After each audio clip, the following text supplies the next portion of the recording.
It's kind of Yeah. So that's actually Yeah. where we want to start with this because I know your story. So I'll let you go into which parts of it you want to tell. But it's like, let's start with like when you're a kid. Yeah. So you grew up where? Basically grew up Bakersfield, California, Southeast Bakersfield, 401 Texas Street. That's where it all begins right there. Okay. Okay. And so the lessons, because what I want to go from is what obstacles did you hit coming up? Because I know parts of it in high school and stuff. And then why you got into security. And so let's start with like the early life lessons that you were being told by your parents. Here's the early life lessons. First of all, my mom and dad basically got married when they were 14, 15. They came in from Clarendon, Arkansas. They wanted to move away from picking cotton and sugar beets, and they wanted to move to the California dream. They wanted to establish their own family, job, goal.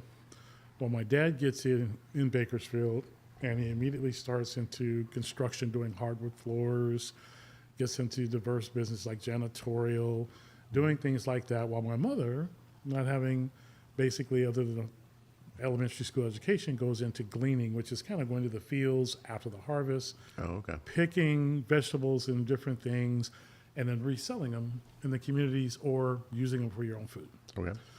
So we're going through this journey, and as we get into this journey, you start recognizing in the community that, you know, other than the church and your family and the few people you're around, you have a very small center of influence.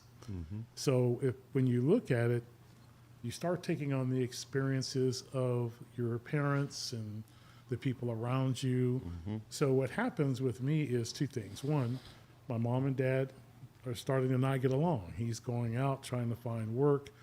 Being an African American, very difficult to find work because people do business with people they know, they like, and they trust. But if they look at you and don't trust what you look like, you're not going to get anywhere. So this was when? Oh, man, this is the early 50, 50, 60, early 50s, 60s, okay.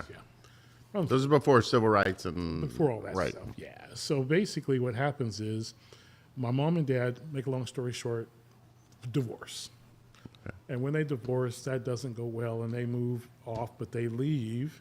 Well, this is probably the part you find really dynamic. When they divorce, the court asked us as elementary school kids, right, where do you want to go, mom or dad? Yeah. You know, and so boy usually says dad. So you go to your dad. Well, that happens, and then you get into all those influences. And the bottom line is that I was gone. I was away from home. Right. My dad moves away. My mom's away. Right. They later in life pass along. So you're caught in this situation where you're now influenced by your community. Mm-hmm. And so when you ask me what are the tools or what are the things that happen with me, typically in communities where there's lots of crime, low income, a bartering mentality or a hustle mentality, whichever one you want to take. Right. You go into school, and when you get into school, what you find out is you hear that concept of get in school, get a good education. Mm-hmm. Well, what most people don't talk about is the disruptors. Right. Yeah. The people who are bullying you, the people that are calling you out, people that are telling you you're less than because you don't have more than. Right. And so for me, the key thing was to focus on what would move me to the next step, meaning how do I get from 401 Texas Street, where I'm living there by myself with my brother Michael. He's involved with a lot of interesting activities. I won't get into that. I break off and basically move in my own little self haven. Okay. So I basically am there going to BHS 1973, graduate. I'm there in 69. Playing football Under Coach Briggs. Right. Having a great time there, doing a lot of good things. Played with Coach Sikowski. I had a great time. And actually remember going out for wrestling, but that didn't work at all. Yeah. Yeah, tied me in a couple of knots, and that taught me. Like, all right, this ain't for me. Yeah, so it didn't stop for me. So basically, I kind of went to school and started trying to figure out what the path looks like. Okay. And what I realized was early on, Tim, is relationships are everything. And the safe place at high school for relationship was athletics. Because usually in athletics, you go there for skill set, not color set. The coach is looking for a win. Right. And he's looking for the talent to win. So when you get involved there, the color barriers kind of break down. You create the team effort. And even when you get into automotive, it works the same way. Because I was in automotive, I was in athletics. But academically in the classroom, it was kind of like if you weren't the smartest kid on the block, Right. you weren't hanging out with the kids that were the smart kids. Right? Right. So I was an average kid. So basically, I'm going to school, and I'm really trying to determine what I wanted to do. Right. So at this point, I'm trying to take care of myself, trying to go to school, and what I do is I have to find a job. So break off from there, and I find that I'm working at Clark's Boiler. I get an opportunity to work at Clark's Boiler on 5th and Chester. And when I'm working at Clark's Boiler as a dishwasher and a busboy, making a great $1.35 an hour. And so as I'm there, what happens is I'm working and I meet a gentleman by the name of Al Haas. Al Haas was a VP of Purina Dog Food Company. He was a guy that used to come in and he said, hey, just keep my coffee hot. And one day he just walks in out of the clear blue and he says, you know what? He goes, why are you even here? I said, dude, I just need a job. Try to make it happen. Yeah, I got to get some food. Bottom line.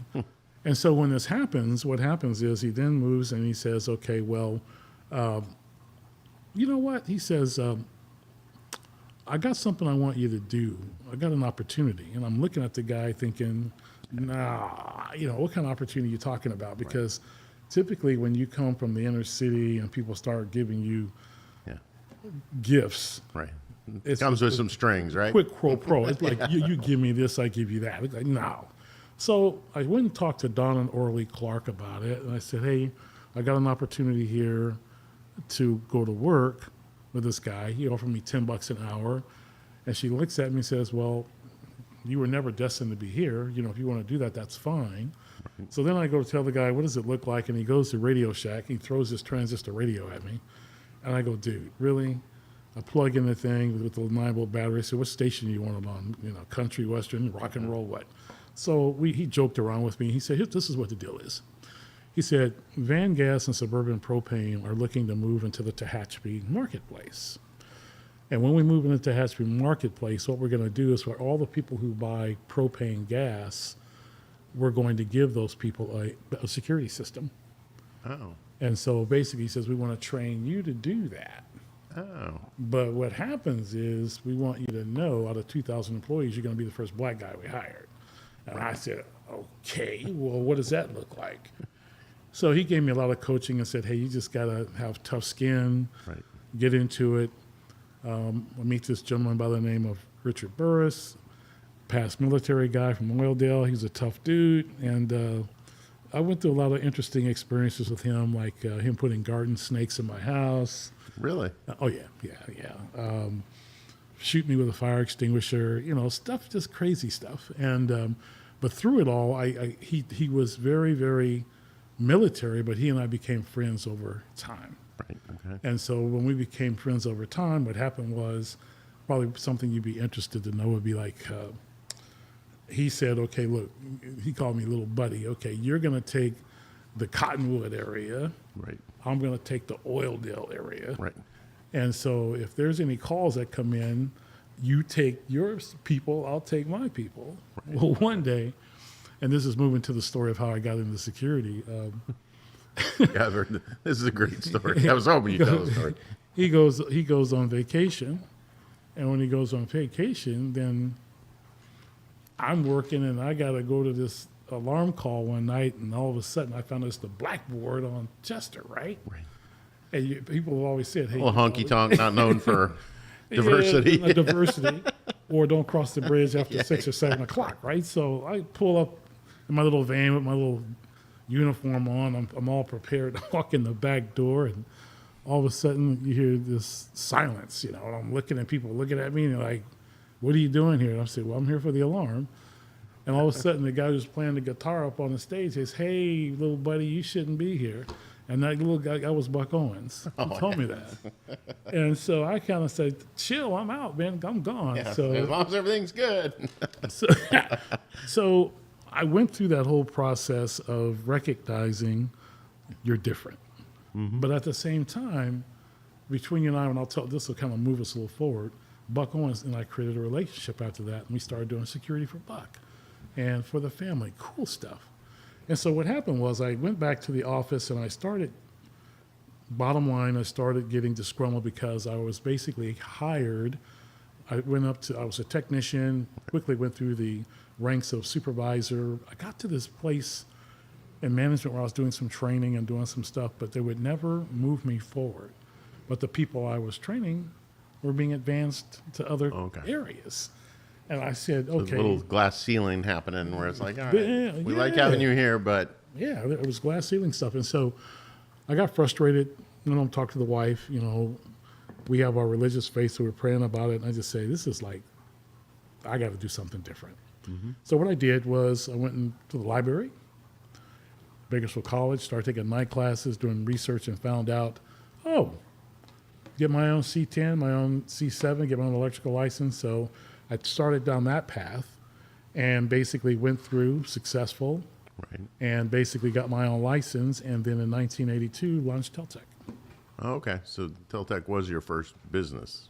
My first business and only business. Right. So you went into, so you did the route of, but that's back when people would go to libraries, right? Because it was the only place to go. It's the only place you get knowledge because, again, when you look at everyone's kind of in their community of choice and everybody's comfort, I mean, you certainly have different cultures of people in areas, but they don't share knowledge. They share hustles, but they don't share much knowledge. Right. And so the library and the card was really the only way. So other than people sharing with you what they do know. So for me, it was a library. Okay. Yeah. So, but at this point, you're already separating yourself from the community that you grew up. Let's go back to high school for it, because played football. Yeah. I know later one of your sons played UCLA. Tyson. Yeah. So was there any thought of that as you graduated high school, or was that even like going and playing college football, or was it, I just got to make a living? Oh, wow. Let me tell you. There was this Coach Briggs. I love football. I was a tailback. I loved it. And there's a friend of mine, Glenn Wood there. And Glenn and I used to hang out and joke around all the time. And so I would never follow the options correctly. I was pretty quick on my feet, so I could outrun those people. So this one day, Coach Briggs told Glenn, look, we're going to do this option, and we want you to just knock him on his butt. And he came across, and he hit me, man. I was out. Oh. Cold, all right. And they brought me back around, and he goes, follow the play. And I said, yes, sir. Lesson learned. Lesson learned. So the thing I learned about football is it's a high impact. It's a fun sport. Right. It's very high impact. But I learned that day, I just don't want to get up every day hitting every day. Right. Okay. I just, for me, it was like, wow. So I did two things. From there, I went from focusing on academics more seriously, as far as getting into reading, understanding what planning was about, and also in the automotive. I got involved with basically working with cars, restoring those. That's where I met a lot of the cowboys, because they mostly hung out in the automotive areas. Met a lot of good people there. And what I did was I loved working with my hands and working with my mind. And so from that, to give you kind of I wanted to be an architect. Right. And I was in Mr. Goodman's course in BHS, and I did really well academically. But this is the thing is really, this will be interesting to your audience. I wanted to be an architect, but I misassociated it with being a contractor. So see, when I was sitting down drawing the plans, I was doing exceptionally well. In fact, I won a kind of a California thing for the designs I did at the time. And I wanted to be an architect. But what happened was, when I started looking at the research, going to Cal Poly, doing all these other things, no disrespect to architects, but most of them sit down all day. Right. And I didn't want to do that. I wanted to be out, right? So I found out that construction was the thing I loved, so I thought I would become an electrician. And I could get involved with doing that and wiring homes, because it wouldn't keep me in the same place all the time. Right. But what was interesting, was as I started looking at the black electrical contractors and builders, there were very few. And what I found most of them were doing were they were borrowing money from each other to kind of like build their homes, or to get a line of credit was very difficult. And I found that to be a difficult pathway. And when I went to go talk to people about it, I got barriers like, you know, I'm not going to share this. I'm not going to share with you my resources and that kind of stuff. And I found it was easier for me to pivot to people that I liked. Okay. And so that's where I got back into Al Haas. So it's easier to pivot to. Right. Okay. So that's why when people sometimes get into these racial conversations, I have difficulty with it because a lot of the people that helped me didn't look like me, right? So I just kind of like, So Yeah, but I think part of it too is the communities we're raised in. You know, they teach you like there's no way out. That's right. Right? Or if it is, it's limited. Yeah. And I know when I grew up, there's really no way out of this. Oh man, no. Like, you know, remember the last conversations my dad and I had. I was kind of talking to my dad. We had a relationship, and it was. I always tell people you have to respect your mom and your dad, no matter who they are, right? So I went to my dad and said, "Hey, you know what? I don't think I want to be. I'm not going to play sports. I don't really want to get into doing what you do. I'm sorry. I don't want to be a janitor or anything like that. I really want to move into the security business." And he looked at me and says, "Why would you want to be a security guard?" I said, "I don't want to be a security guard." So he went to He went to the bouncer. He Right. said, "Yeah." I said, "No, I want to be a guy that puts in security in these homes, like over in Oleander and other places." And he started laughing. And he looked at me and he goes, wait. He said, "Boy, sit down for a second." He said, "Let me get this right." He said, you want to go, you're black now, right? He said, "Let's get this right. You're black." He said, You do own a mirror. He said, "You're black. And you mean you want to go over over to the white community, knock on their door and says, 'I'd like to put a security system in,' right?" He says, "Good luck with that." And so, I mean, it's so progressive now. It's in the 70s. it so, is. you And know. when you're thinking about obviously the 60s and the 70s back in those days, I didn't think anything about it. Why? Because when you played football, it was kind of like, hey, these are my friends. And when I went to basically cookouts or tailgates, it was like all about sports. Right. But you really never talked about business, right? Right. Oh, yeah. So when my dad said that, it gave me this mindset. And that's where I try to tell youth all the time, you bring to the table your experiences, and if you don't break through those experiences, you will model those experiences in interviews. You'll model them when you meet people that don't look like you. You'll even model it when you look at food. You'll say, if it doesn't look like soul food, it's not good food, right? Right. So it's one of those things of experiences. So when my dad told me that, I just kind of got, man. Yeah. And so I said, well, so I'll tell you what I did. I went over to, it was Mike Klassen. The Klassen family was here. And also, Roy Carver, the Carver family, big contractors. They built a 12-story. Right.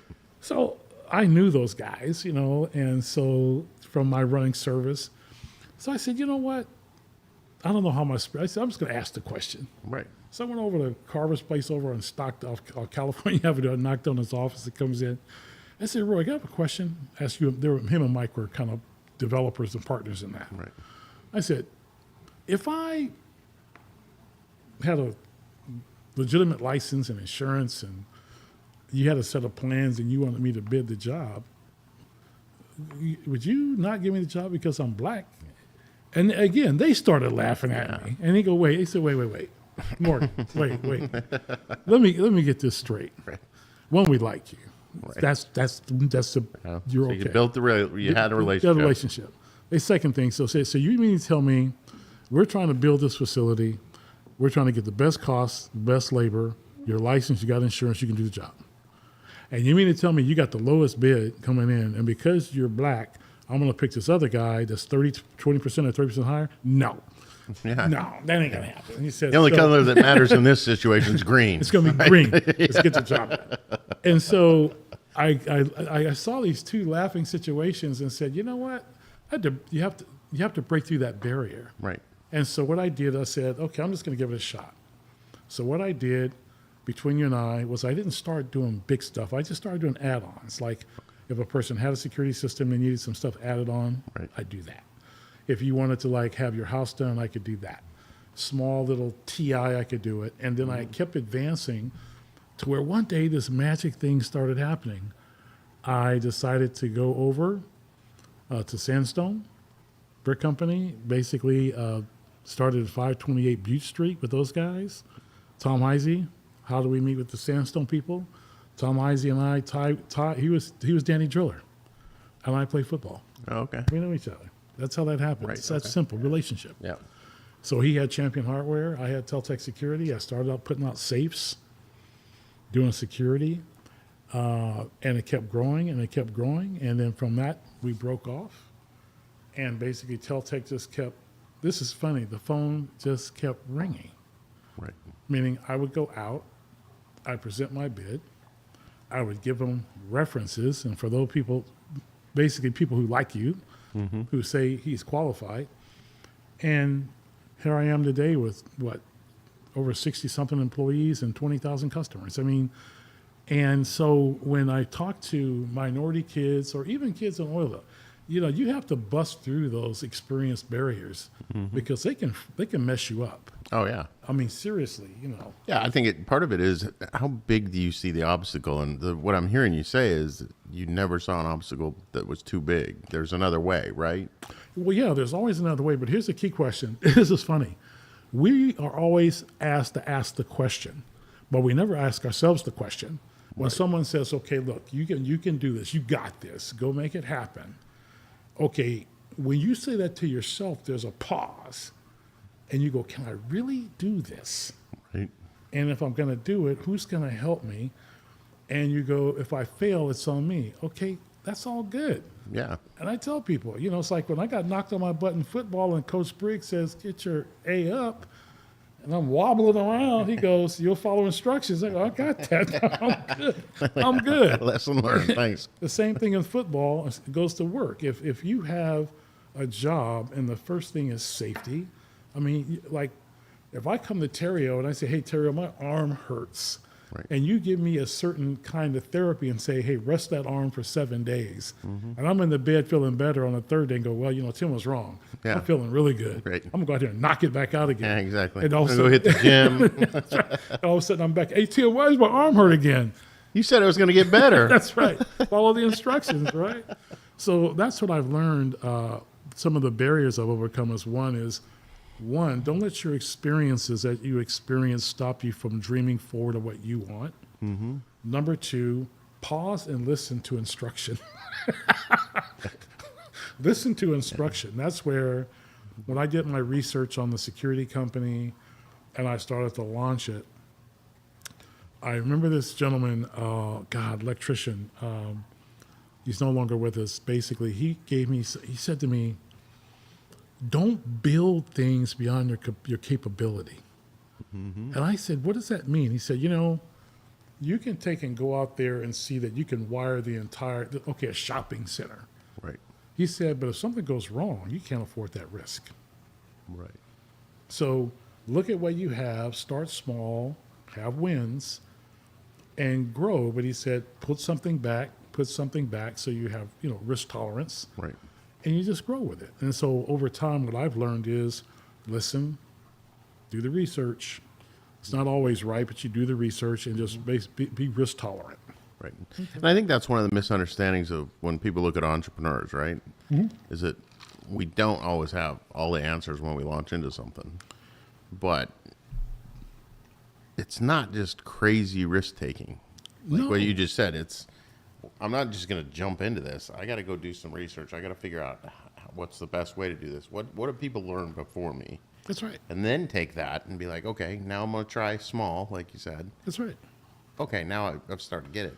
Yeah, it's like if I want to go into the therapy business, right? And I'm sitting here saying, oh, you know what? I know Tim Terrio. He's got Dodger experience. He's got all these qualifications, but I want to get into it. Why wouldn't you go just say, Tim, can I take you to lunch? What's your favorite eat? Can I just talk with you? Give me your experience. Well, that was one of the things that I found, and I'll give you this really interesting thing. When I left the company I was working for, it wasn't on really good terms. I mean, because they wanted me to stay because I was obviously a very productive person. When I left, you'll find this interesting. 45 years later, the president of that company and I just went to lunch. Really? Yeah. Huh. And he apologized. He said, I'm really sorry the way you were treated All those years ago. all those years, because he says, if we had done the right thing, you might have been president of the organization today. Huh. And I said, wow. So where it gave me favor was I just said, hey, I really appreciate it. It was good to hear that. So now when I pass along to people, it's this. You can be anything you want to be, but find someone that's done it. And here's something really interesting. That's done it well, but also find someone that's failed. Right. Because if you find someone that's failed, you can listen to them and you will hear stories like, for example, well, I started my business and I borrowed the money from mom and dad, uncle, sister, cousin, brother, and I'm doing well. But did you ever pay them back? Right. Missed that step. Missed that step. And so there's that. Or the other where you go in to get your first loan, your first line of credit. And typically for small business or minorities, you have to shoot to the SBA because they have to give you that kind of shakeout to make sure you're okay. So then they come and they say this magic word to you, which I always laugh about. Hey, what's your credit score? You go, credit score? What is that? Yeah. Well, have you ever bought anything? Well, couldn't afford to buy anything. Yeah, no. No. Never dawned on me. Never done it. So they start talking with you, and the bottom line is if they don't make you risk tolerant by saying, you know what, we're going to loan you $5,000 instead of $50,000 because we need to show you what your risk tolerance is. Because if I just give you $100,000, you're going to go out there and buy a new car, you're going to buy a home, and that's not what that stuff is for. Right. So understanding what a line of credit is, and then here's the favorite one because of all the hundreds and hundreds of small businesses I talk to. Hey, when you started your business, do you have a business license? Well, what's that? Okay. Do you have insurance? You mean like life insurance? No. Business insurance. Yeah. No. How are you managing your business? Well, I said, you managing it in your home checkbook? Yeah. I'm like going, dude. Yeah. You missed a lot of key steps of setting up a business. Yeah. And so what happens is you sit back today and people are still doing that. Mm-hmm. And what happens is there's a huge amount of education, and I'm glad you're doing this podcast so you can get people, go ask the people who are doing it right to say, what are the steps? Mm-hmm. Make yourself risk tolerant, but be patient with the fact that you don't have to be number one. Right. You don't have to be number 50. Right. You just have to be in the game. Right. Yeah, I think that's a key, right? You got to get in the game. And when you were talking about experiences, I think we have to bust through our own. But I think the other thing that happens to people is we don't take time, like when you said, when you ask yourself questions. Is this really what I believe, or is just this what I was told? As a kid. Seriously. Because so are you limiting yourself, not because of what you believe, but, hey, nobody in my family's done this? Yeah, it's where somebody says to you, look, in order for you to achieve your goal, and I'll be very careful how I say this, that you have to have an AA, PhD, master's degree. Right. Okay, that's one academic pathway that's, I think it's great. Mm-hmm. I think people get it as long as they have mentorship and apprenticeships to go with it. Mm-hmm. But then there's another. Mm-hmm. The other side is a talent pool where you see these kids, these young ladies, these men, they have exceptional talent that goes way beyond academic classes. Right. Like the people you see that sing well or basketball well or automotive well, or you see people that that are gifted to do things that you and I look at and go, how in the frick does this person do that? Yeah.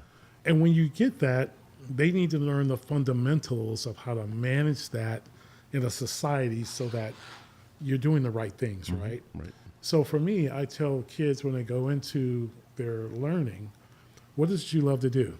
I was good with my hands. Mm-hmm. I love pull wire. I love crawling attics. I love messing with ladders and lumber.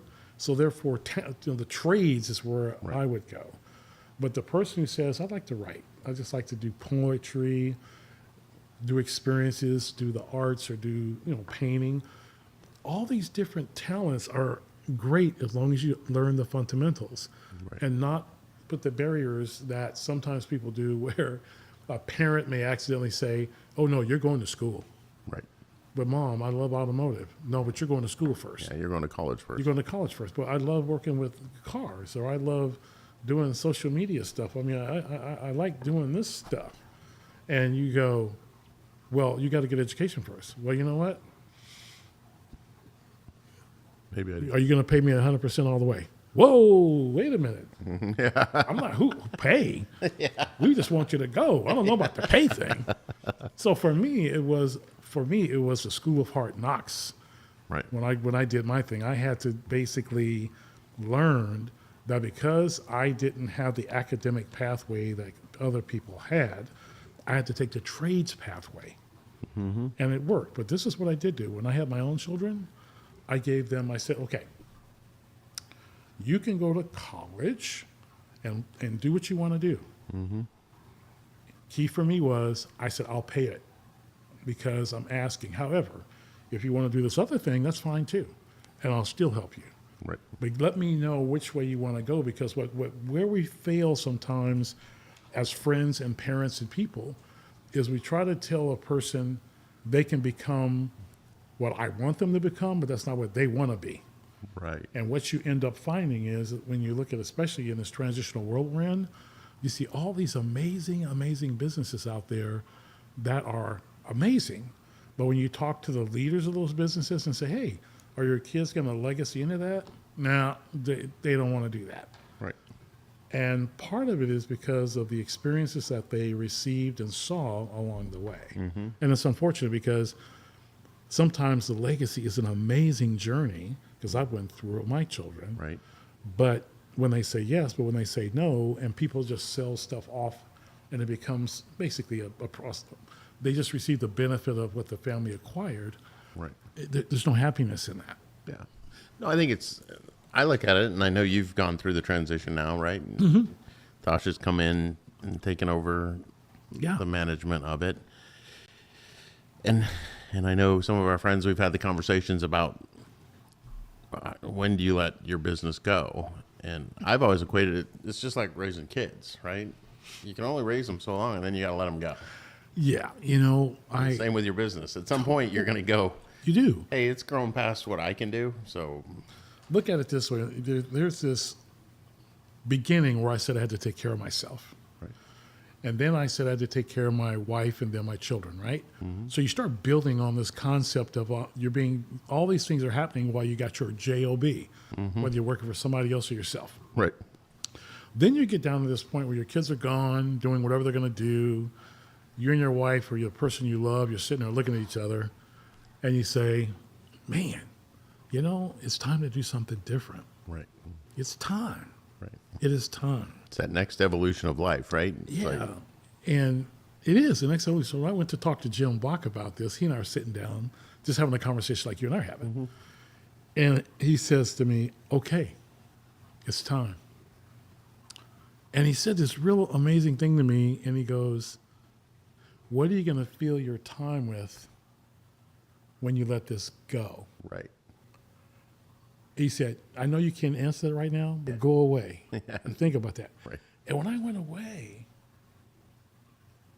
Tim, I had been doing this for 35 years. Yeah. I'm like going, man, I said, what am I going to do? Right. I can't go out there and run the 50-yard dash anymore. Right. And so I started thinking about the things I passionately love to do, right? So I started saying, okay, and this is the mistake I didn't make. Hey, you know what I'm going to do? I'm going to sell the company. I'm going to go to Europe, or I'm going to travel the world. I'm going to do whatever. Right. I'm going to go out there and learn how to barbecue forever, right? Right. So what I did was I was practical.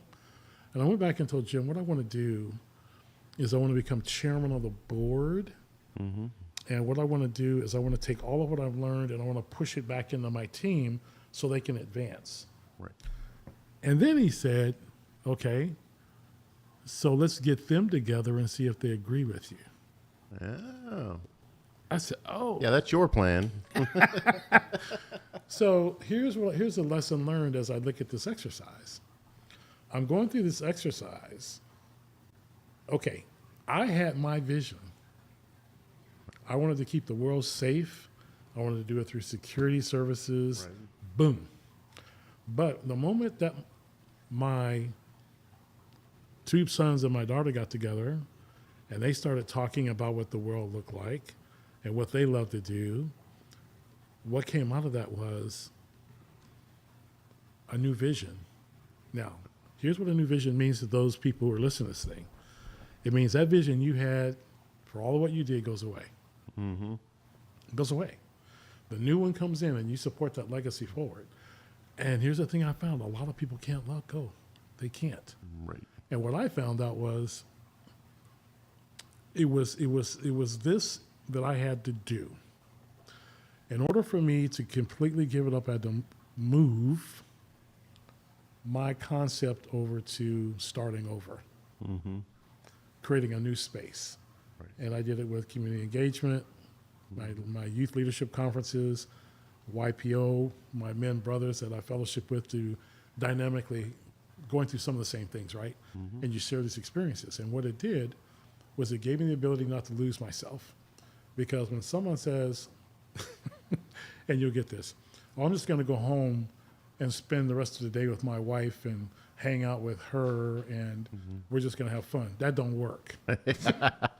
Because one, you better make sure she agrees with that, which that typically doesn't happen. And the second thing, You've been around a little too much.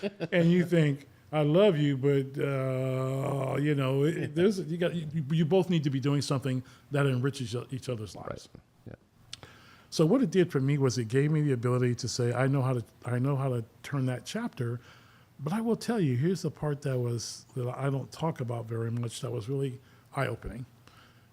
Giving the transition over to my children to do what they do, Tasha president, Tyson doing basically research and development, Kevin doing the social media stuff. I was happy with that. Mm-hmm. But when it came down to all of a sudden, they started taking down all my plaques off the walls and all the things that you've acquired, all the things that you've done, and all of a sudden, they got to remodel the office for the new vision because they want the employees to see it is a new company heading forward. And you see yourself at the end of 30, we've been in business 42 years now, so when we did this over 5 years, all your stuff's in boxes. Right. And that was an acknowledgement from a senator. That's right. Yeah, all that stuff's in there. Then your wife says, "What are you doing bringing this junk in here? We don't want Exactly. I don't want to hang out around stuff here." So it's a transition of learning that those memories stick with you, but the wood and the plaques and all the other stuff, you got to let it go. But what you connect it to is your wisdom forward, meaning when the team needs expertise, you can give them some thoughts. It's like overspending or underspending, or having fun, so that kind of thing. So, yeah, I think that's part of it, like how because of your value as you grow a business and recognize the community as the owner of that business. Sure. If that's where 100% of your value is coming from, and that goes away, there's nothing. But having known you all these years, like your community involvement's amazing, and I think that's where you see value now, as becoming that sage, which is the stage we got to get to let go. Right? We'll become the sage. We'll come ask the questions, but I'm not going to be right in the middle of it every day. You got to make your own stumbles. You got to. It's like people ask me this all the time, and I'm careful about this. I did overcommit myself at one point in my life, and it cost me, right? I was too many presidents for too many people, doing too many things, trying to save the world. Right. Because you know the process. I don't want to do that. So you bring it back, and you said it exactly the way that it is. Community engagement is where you take the thing you love. I love working with youth. I love working with leadership with youth. I love strategically going in and helping industries find their sweet spot, the place where they really can thrive. Right. And when you find it, though, you got to learn to exit. Meaning, once you help people get to where they need to go, exit. So that's where I went back and I kind of got off a lot of boards. I stay very active involved with Dignity, Common Spirit, because they keep advancing. I love to work with them, Leaders in Life, with the superintendent of schools, because we're continuing to empower people, whether it's physicians, nurses, doctors, people. I find it just fully engaging. And the other thing is, you have a whole new role of community engagement, and it takes up as much time as you do when you're president. Oh yeah, So you can fill your day quickly. Oh, you know that for sure. So yeah, so you focus on the things you love, along with the fact that you have to have what I call pause time. Now, when I say that in my world, it's this: one, I love to read, I love to pause, I love to go to the coast, but I also have my brotherhood group like YPO, and what that YPO group is, and I'll keep this in very straight focus. It's an accountability group, Right. and what we do is we hold each other accountable to two things: the things we love, the things that we need to do, and also we call it when we call it. Yeah, exactly. Right? When we hear it. So that's not the story you were telling. yeah. Yeah. So it's getting people together that you trust. I'll go back to my earlier statement. People do business with people they know, they love, and they trust. And in YPO, we trust each other, we love each other, but you know what they do? They give it to you straight. And what it helps you to do is, it ain't no love fest sometimes, and sometimes it is. But the key of it is it keeps you balanced. So I think that for people who are looking at transitioning, growing, or even starting a business, you have to have an accountability group. Right. I learned that, and sometimes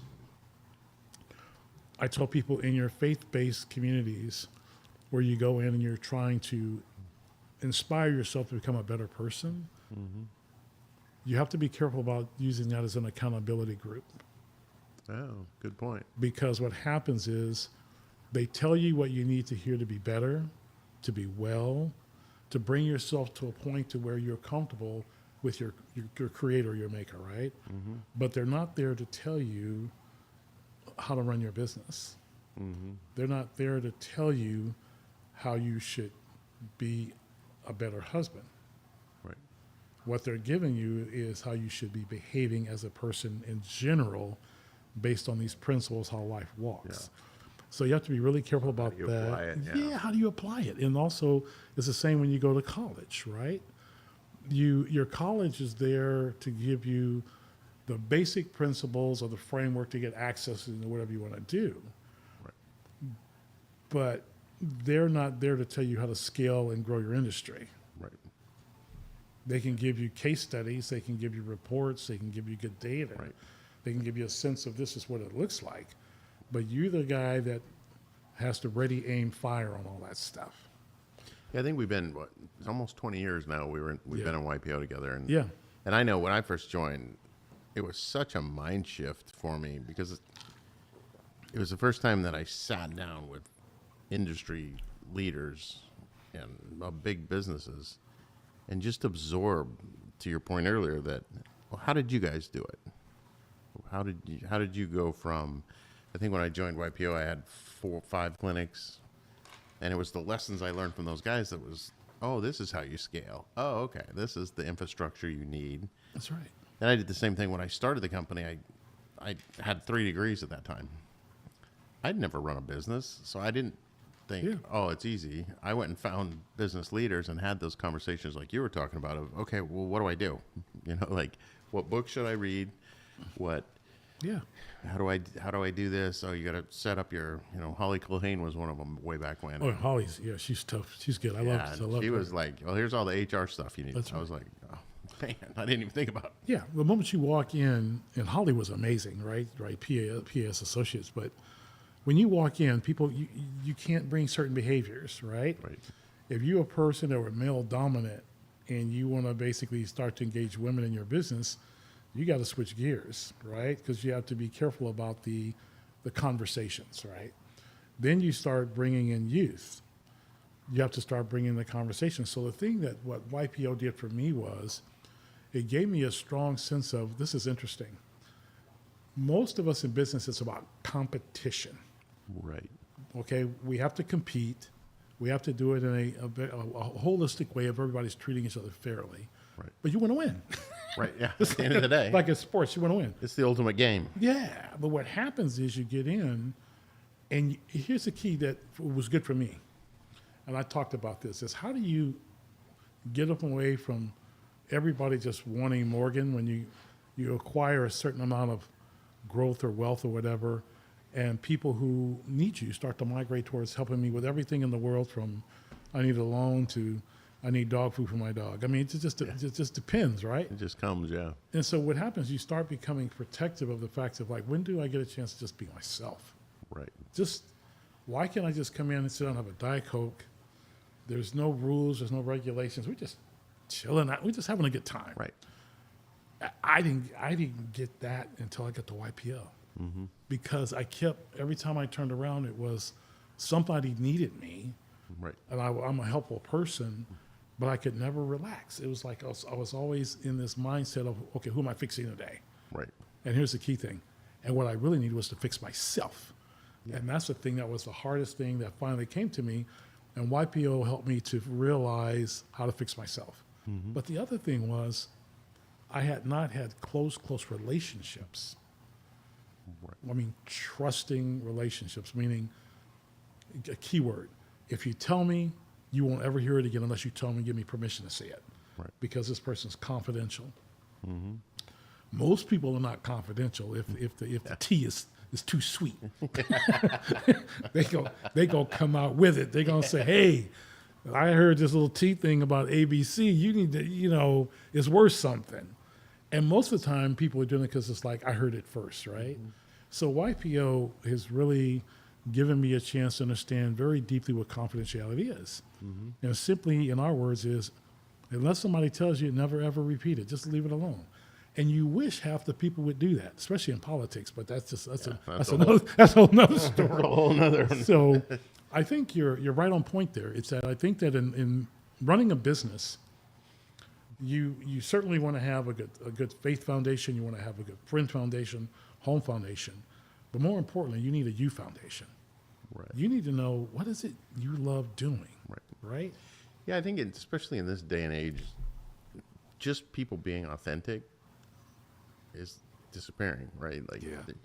Are you the same person? And I know you are because I've seen you in multiple areas, but is it the same person in every, you know what okay, I know what he stands for. I know generally this is where he's going to be in this mind space. Yeah. But I think to your point earlier, the world sees us coming, once you've established a name Yeah. but they all have expectations like, we want you involved for whatever reason. And it's really hard, at least I found it really hard to figure out that ahead of time. Like, okay, what exactly do you really want from me? I get that, like you were telling a story earlier, right? Like, yeah, it's like, hey, you want to be involved in this? You know. Yeah, that sounds interesting. Well, do you want to run it? Well, no. It's funny, yeah, because I'll give you an example. Any of your YPO buddies call me, it's like, what's going on? You need me? Boom, you're there, right? You get a call from someone else, and I'll leave names out of it. They'll call you, and you go, oh my God, am I going to have to share something? Looking for a big check. Big check. What is it? And you sit there, and so you start. You pause to say, okay, how do I frame this question? What do you really want? Mm-hmm. Well, if people had relationships, it would be easier, right? Mm-hmm. Because people are going to come at you. I get it. But in business, you have to understand this. Really important. When you start to get in business, it's tough. Mm-hmm. Everything's a payable. Everything's a receivable. Right. Or you're going to find people are going to use your service and not pay you anyway. They're going to collections, right? So you better have a strong collection strategy, which is not like my boy, give me a hamburger today, or I'll give you hamburgers 3 days. Yeah. Oh gosh, some Popeye, right? Wimpy was it? Wimpy, yeah, it was Wimpy. I'll gladly pay you Tuesday for a hamburger today. And when I'm in business, I still think of that cartoon, right? It's like, he keeps borrowing from Popeye, but he ain't never paying him. Dude keeps borrowing all these burgers, and then I kept saying, I got friends like that, man. They be borrowing, And so what you do in business, very simply, is you have to acquire the discipline of big and little no's. Mm-hmm. When to tell people, say, you know what? I can't give you money, but I got 2 or 3 hours to give you. What can I do to help you out?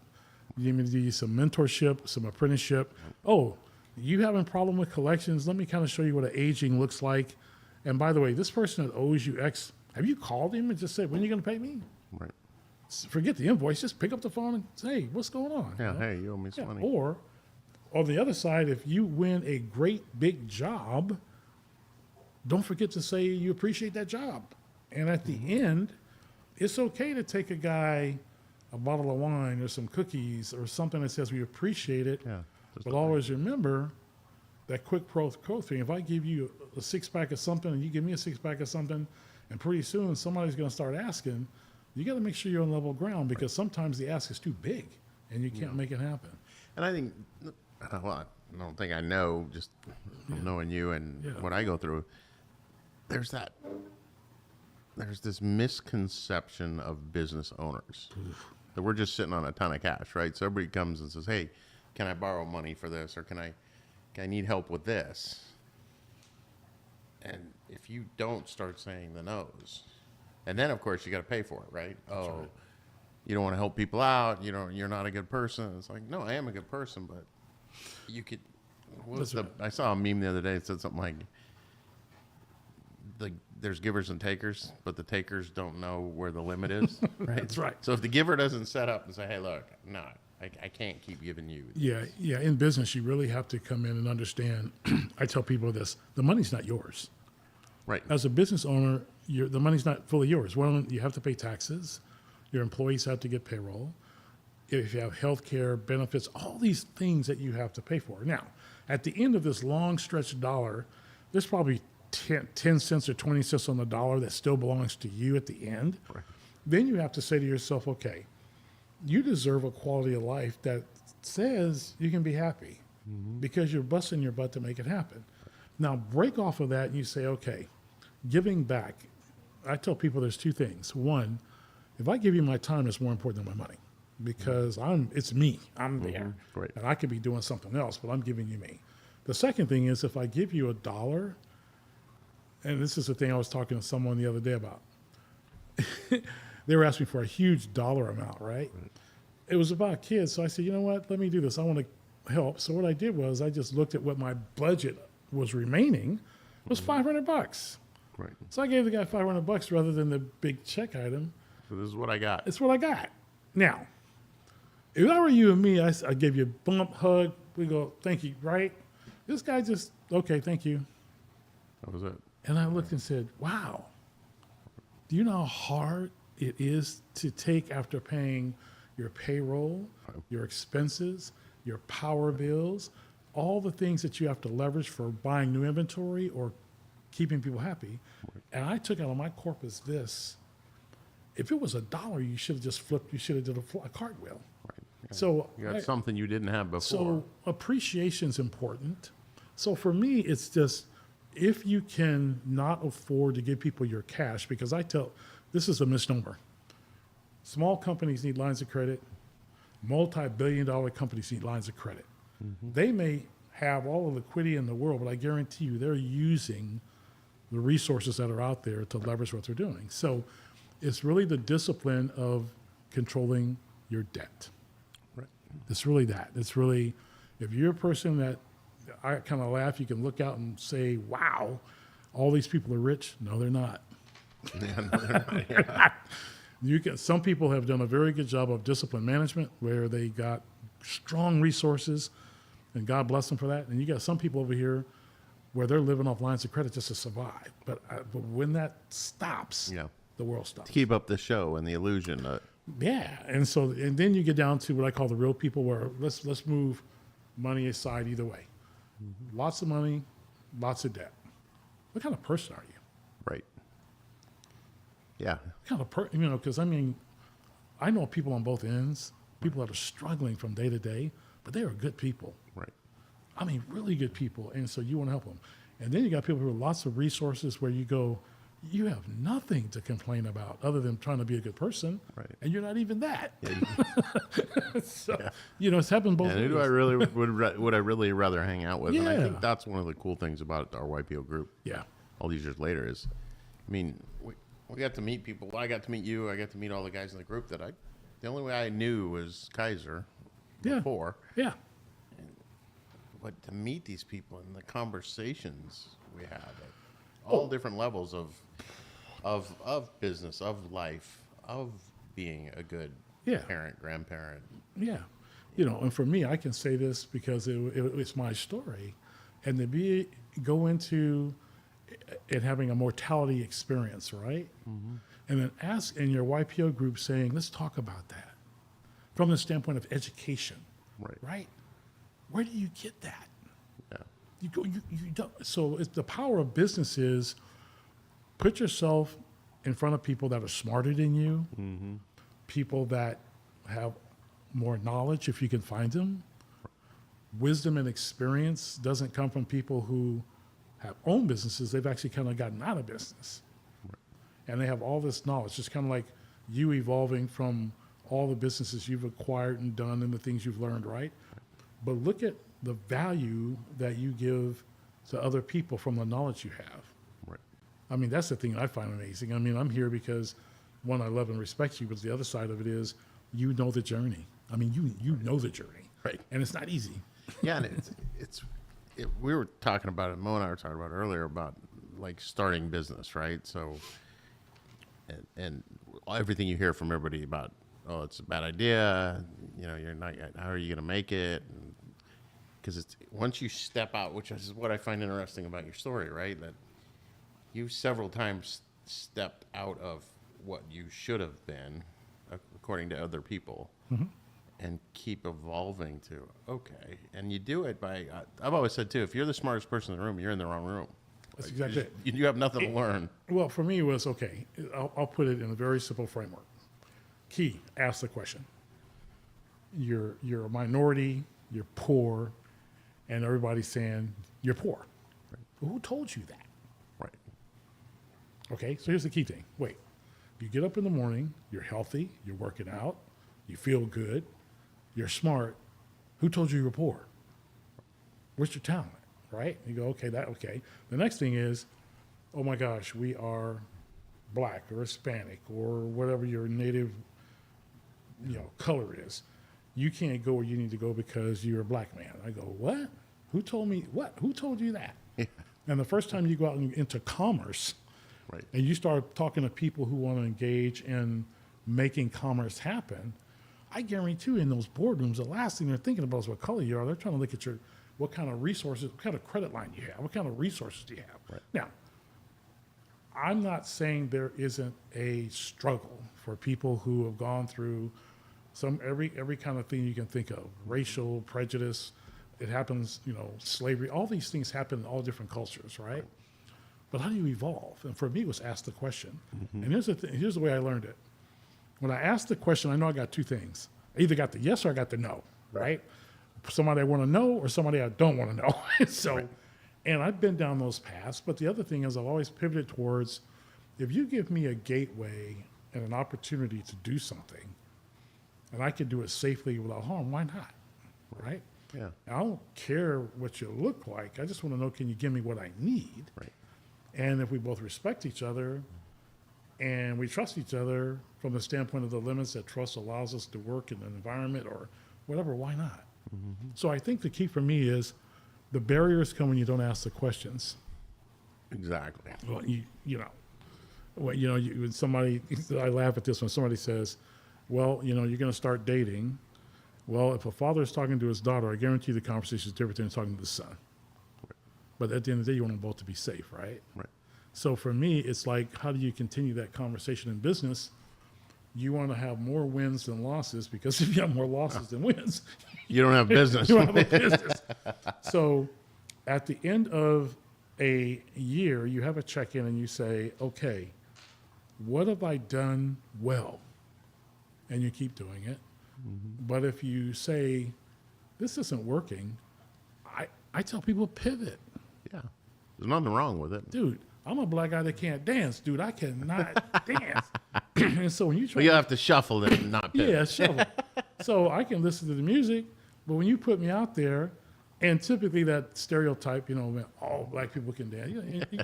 You hear these Some things. gene. Yeah, I some don't gene, remember right. that gene. And so it doesn't matter. I tell people, what is the talent that you feel passionate about? Find people who have succeeded and failed, so you have that pathway of, I call it the street walk, where you're bouncing, because nothing's perfect, right? Right. Yeah. So if you could go back, because I know we did this Yeah. in one of our exercises. I don't remember your full answer, but That's right. if you could go back to Morgan graduating high school, what would you tell him about where Morgan is now? What would you tell him about his life? Like, okay, here you are. You get a chance to go in and say, hey, look, kid. I say this. I would walk in and I said, look, you know what? There are two types of people. There are kingdom people and there are worldly people. And let me define it, because I'm not talking religion. Kingdom people are people who will be honest with you. They will trust you. They will give you boundaries. And what I mean by the yes is a yes and a no is a no. And the gray is ask the question. That's a kingdom-minded person. That's a good person, a person like your grandmother or somebody, a great-grandfather or a fishing buddy that just said, hey, man, you know what? Wait a minute. A worldly person says, I'm looking at Tim. What can I get out of Tim? What's in it for me? What's in it for me? Does somebody know Tim where I could kind of find out enough about him to let him know that he thinks I'm interested in him, but I really want something out of him, right? So it starts with that. Okay. So if you can walk in with that why in the road, and either one works, right? You ask the question and find out what does it take for you to walk with a person to get a sense of integrity. Everybody's different. Right. I mean, some people you could do it quickly, some people it takes time. The second thing I would tell them is, I would say, when you think about getting an education, it is one of the most important toolboxes you can get. But when that toolbox gets locked down and you can't, for example, high school was free, Yeah. elementary school is free, Right. or like you learn my experience where you go away to Cal Poly on a little tour, free lunch pail, you're in the bus, you get to Cal Poly, you see this little professor, counselor, school administrator, hey, I want to go to Cal Poly. That's $20,000. You go, whoa. Yeah. Where's that going to come from? I got like $150. That's all I got to my name. When you hit that kind of barrier, you step back and ask the question. Certainly today there are resources to help kids through all that stuff if they need it. For me, it wasn't there. But so I would tell them to don't let your academic pathway stop your level of success. It didn't stop mine. Right. So the next thing to do is start to build a network. And all a network is this. Your football team is your network. Your volleyball team is your network. Right. But there are certain people within that network that you really love, whether it's your quarterback or your team captain or whatever. But then as you step out of those and you start to move into the world, do the same thing. Everybody's not your friend. Right. So develop in your mind. Yeah, and that's okay. Yeah, seriously. It's If somebody don't like you, yeah. And I tell people it's the funniest thing. I say, what do friends do? The kids ask me as kids, well, what does a friend do? Okay, let me give you an example. Every time we go to lunch, you're paying for lunch. Right. You're my friend, but you're paying for lunch every time. right. What does that sound like? Not a very good friend. But if every now and you see this, it's not programmed, but you're exchanging the appreciation of the fellowship, right? So I tell them, build a strong network. The other thing I tell them is go beyond the norm. When my dad probably gave me the best, are you serious? Right. You, as a black man, want to start doing business with white people. You really want to do that? Right. Good luck You with don't that. see the world. Yeah, and I didn't see the world as color. I saw it as transactional. I saw it as that, if you could make something happen, okay, it goes back to that kingdom knowledge, right? Right. No, I think that I hadn't heard it put that way, but tying it together, right? Yeah. As you build your network, build it with the kingdom people. Don't build it with the worldly Yeah, people. because here's where it works. Okay, here's the perfect example. I am going to come to Tim's home, and I love peaches. And you got a peach tree out there, right? So I just make an assumption to go out there, get me a bag, and start picking peaches without even asking you. Right. And you look and say, "What are you doing?" Yeah. Getting some peaches off your tree. Well, no, that's my mom's tree. Oh, I didn't. Yeah, that's my mom's tree. It just so happens to be on my property. Oh yeah. So just because it's here, it doesn't. Yeah. So the question is, that is a worldly mindset. Now, a kingdom mindset say, "Tim, I love peaches, man. You mind if I get a peach?" You at that point, you're either going to say, "You know what? Let me call my mom because it's my mom's tree, get approval on that," or help yourself because it's my tree. Right? Go ahead. So I tell people, just because you don't look like me and someone tell you no, it don't mean that you're a racist. It don't mean they hate you. Right. They may be saving your life. On the other hand, if people keep telling you no, no, no, stop and ask yourself, Yeah. Why? why? There's something wrong. There's something wrong with that. So that would be the thing I tell people is to ask the question. Then the last thing I would tell them is to seek out experiences that go beyond what you experience. For example, when I got introduced to YPO, I kept going, man, do I really want to deal with this? Because I don't know who these people are. Right. In my mind, it's like they all probably come from really good families and businesses. I don't. Right. I got landmines everywhere. Right. And then I finally said, dude, what is your problem? Right. If when you walk into it, it's either going to be, when you get into it, it's what? It is, here's that deal. The glass ceiling, I found out it was a cloud. Oh. It was a cloud. And when it became the cloud on everything I did, okay, the plane's going through it, but then I come out. Right. And on the other side is blue sky. And I'm like going, wow. Now, blue sky could be not always yeses or nos. It's just I get my own reality back. Right. So now for me, and I try to tell my children this and others, I don't look at race, economic condition. What I look at is that kingdom thing is how you treating me. Mm-hmm. You know, when we get together, is it peaceful? Right. Are we going home with some added value between each other? Right. If it's somebody that I go in and every time I turn around, I'm walking with a headache. Right. Yeah, it's not the person. Huh? It's not that person. So yeah, there you go. No, I think that's the navigation piece. And I think Yeah. part of this whole idea is like, hopefully to inspire people, regardless of where they're starting from, that there's multiple pathways to success. Yeah. But it starts with, I think one of the keys that I figured out early in running my business was I got to get comfortable being uncomfortable. Because there's nothing comfortable about running a business at any stage of the game. Yeah. You just never know when the shoe's going to drop, right? Yeah. Oh, the government passed a regulation. Oh, no, minimum wage is going to be this. Oh, now this is going to happen. And you could look at all those and be like, oh, okay, forget it. Yeah, here's the key. If you walk into business you need to have this mentality. It's not if, it's when. Right. You know, you are going to have a day where you look and go, wow, I'm struggling with payroll. Right. Wow, I just got a major increase on my insurance. Right. What do you mean John Doe or Jane Doe won't pay me? Wow.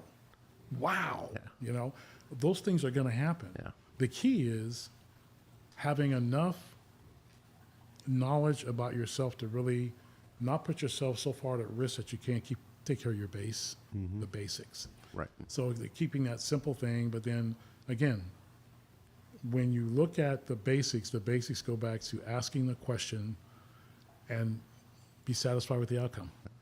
So I know, and it's come up a little bit, but knowing you, Yeah. I know how important your faith is. Yeah. And how guiding it is for you. So when did that all start? Here's where it started. When I was over in Texas Street, mom and dad had divorced, and that whole piece. And Families torn it's apart. torn apart. And biblically for me, you always honor your mother and your father, which I do. Because here's what maturity did for me. They did the best that they could do. Right. They did the best they could do. So then I get into this whole idea of saying, I started reading scripture. I started reading different circumstances about how to behave. And what I found out was by reading, it gave me a sense of purpose of understanding where people come from. And then when I started going to various churches, I realized, I could give you some interesting experiences about that, where I go into churches and I'm driving my kind of hopped up lowrider car, And the people go, ooh, whoa, who is this kid, right? Exactly. Bring your daughters in and lock Yeah, them down. exactly. I've gone through those experiences, but what I really have boiled down through my faith is that you really have to draw in on who you are as a core. And there are two parts to you. There's the outer part of you, which wants to give you the worldly experiences of just having a good time. Mm-hmm.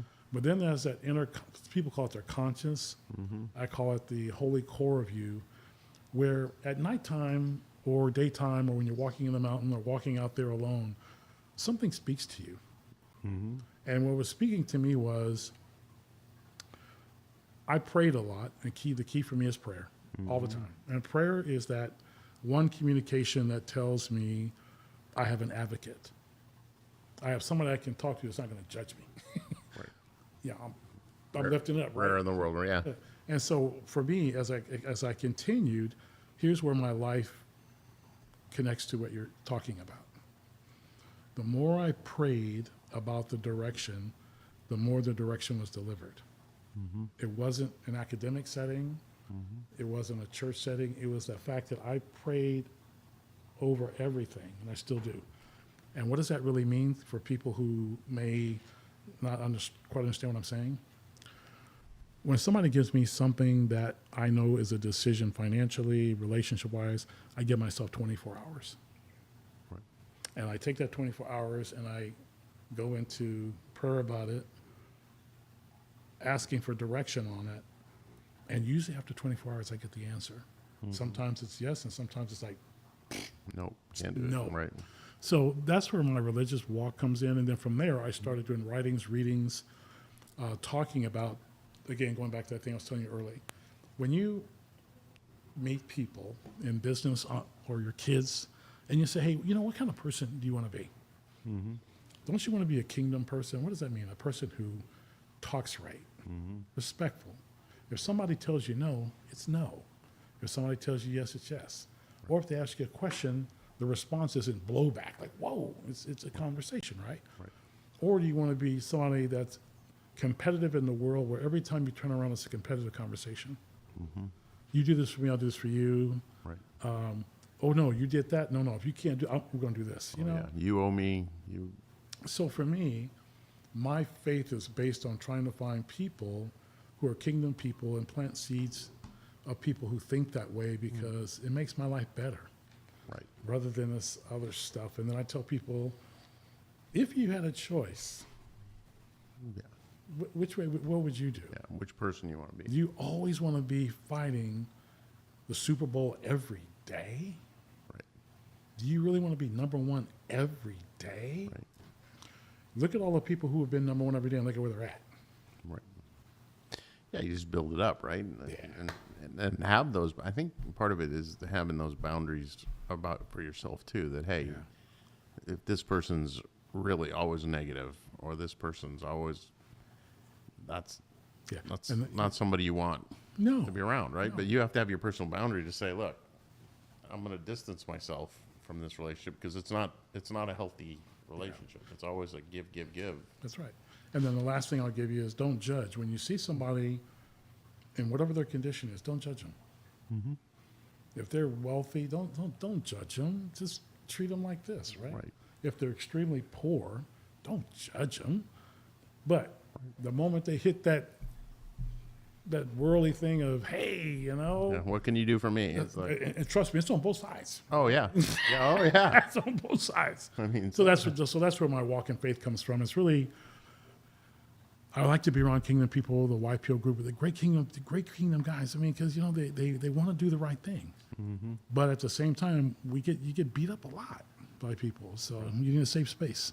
That's a safe space. I think that's the hard part of is what because there's stereotypes, and I think there's a stereotype of what a business owner looks like, Oh, man. and it's nowhere near what it actually looks like. That's right. I mean, you Yeah. see the guys, especially in Bakersfield. Well, you probably know more than anybody, but I always talked about. I thought it'd be an interesting study to do to take college kids and have them come to a networking event and have the farmers, the oil guys, the business owners we know, and then have the plants of the guys in the Armani suits Oh yeah. and see who the college students gravitate to. I totally, you know what? And then tell them at the end, oh, by the way, the guy you left standing in the corner is worth $100 million.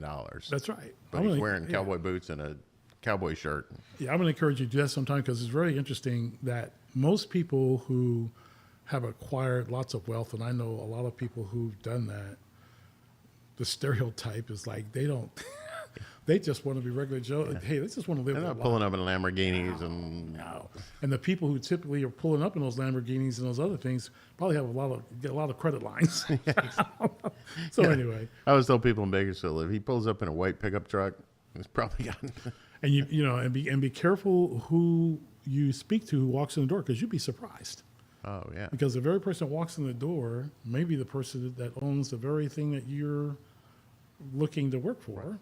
Or that person may be the person that gives you your first opportunity. Mm-hmm. But again, when you start talking about where you want to be, what you want to do, and going back to bringing it home with you, ask the question. Mm-hmm. I tell people, and you said it earlier, the best time to ask the question is when it doesn't feel right. It's like when your gut's like, ugh. I really don't want to ask this. Yeah. You, Yeah, I'll do that. There's conversations I know that I have to have that just are gut wrenching because, you know, like, this isn't going to go well. But it's a conversation I have to have. You got to do it. So the sooner you do it, because if not, it just festers in your head. You're not going to get a good night's sleep either. Right. And then all of a sudden, I tell people, if you don't ask the question, it becomes a monster. Mm-hmm. Because the person you thought, or the thing you thought, or the business you thought, it just multiplies. Mm-hmm. And then pretty soon when you ask the question, you go, dang, it wasn't all that of it at all. Yeah. No, I think that's exactly the thread of the people that I've talked to and the people in our groups and other business people that is the missing piece, right? Asking the questions. That's it. But having that curious mindset instead of going in going, oh, I have the answer. That's right. Everybody you talk to should be the other way around. Like, what question can I ask them? That's right. To learn either more about them or more about whatever topic. When we were down at Allie's wedding, we got into with Tommy was there. Yeah. And Ken was there, and Ken asked him about the technology of drill cool. And that went from 0 to 100 quickly. Like, he started talking the science of it. I was just like, whoa. Yeah. And it was one question that just meant that. Because he got into his wheelhouse. It's like, dude, you like, yeah. It's crazy. Stress and strain. And I was just like. And can you imagine what it takes to always keep something that's good better? Mm-hmm. See, how do you go from good to better? Right. And then every time you do it better, it's kind of like I tell people, it's like going from Crest to new and improved Crest to new, improved. With white name. Yeah. It's, it's like Cheerios now, everything. And so when you're a business, you have to always ask yourself, how do you get better? Mm-hmm. But sometimes what you're doing is good enough. Right. And let the headwinds get, for me it was, I want to be in the security and surveillance business until I'm gone. But if you ask me about the generations of change in technology, you never saw God, that. It never stops. Yeah. And so you just have to be aware of it. Yeah, and I just love that whole kingdom versus worldly people mentality of. It's a quick little litmus test, right? It is. I govern myself though because you can walk in. This is crazy. You can walk in and see a bunch of kids playing ball, and they're just like in a kingdom spirit, right? You'll walk in, pick up the tab, do anything for them. You've done it with Terrio kids. I mean, you've done it, right? Mm-hmm. And then you got these kids where every time you turn, they're asking you for something. And you're going, when are you guys going to do a car wash and help other people rather than always hitting me up? Right. And they look at you like, what's the problem? You got the money? I go, no. Yeah. That's not the question. That's the wrong question. It's about you servicing and getting better. So for me, I think it's if you come with a heart of just respect, just a kingdom respect, and not put on all that other stuff, you can get where you need to go. And this is where I really try to talk to this, when you look at coming down the path of all kinds of challenges that people have, whether it's slavery or racism or alcoholism or any of these. You can pick up your own hat, right? But the real question becomes, what are you looking for? See, if you're a person that's been dealing with drugs or whatever, okay, I get it. I'm not going to judge you for that. I mean, I understand things happen. People fall off the wagon all the time. But what do you want? Right. Now, once you know what you want, then I'm going to say, okay, can I put you with somebody who's kind of done that before? Right. And get you the help you need? Yeah. And then boom, right? Because it's the next step, right? I think it's the thing that people miss the most is you can have a dream or you can pray for something, but everybody misses that first, the law of right action, right? Okay, Oh, man, so you're yeah. saying you want to go here. I can hook you up with somebody that can show you the steps, Yeah. but you got to do them. That's right. You can't just sit back. Well, I'll give you this last thing before I cut you off here. You'll love this last prayer joke. There's this community of people, put any color you want on it, and they're living a good life. And all of a sudden, famine falls over the community, and all of a sudden, there's a kingdom person there. She's an old woman, and so they go to this woman, and she says, "Just pray. Just pray, and God will deliver what you want." They said, "We want food. We're hungry. We're hungry." She says, "Just pray." So all of a sudden, here comes this Tyson meat truck along the freeway. Right. And it turns over, and chicken is everywhere. Right. And the people run to the person inside, and they go, "Oh my God, there's chickens out there all on the road." So the kingdom lady goes to the person that owns it. Tyson says, "You know what? We can't sell it. You guys keep it." She goes to the people and says, "Go get it." She says, "No, they got to bring it to us." Go pick up your own damn chicken. You with me?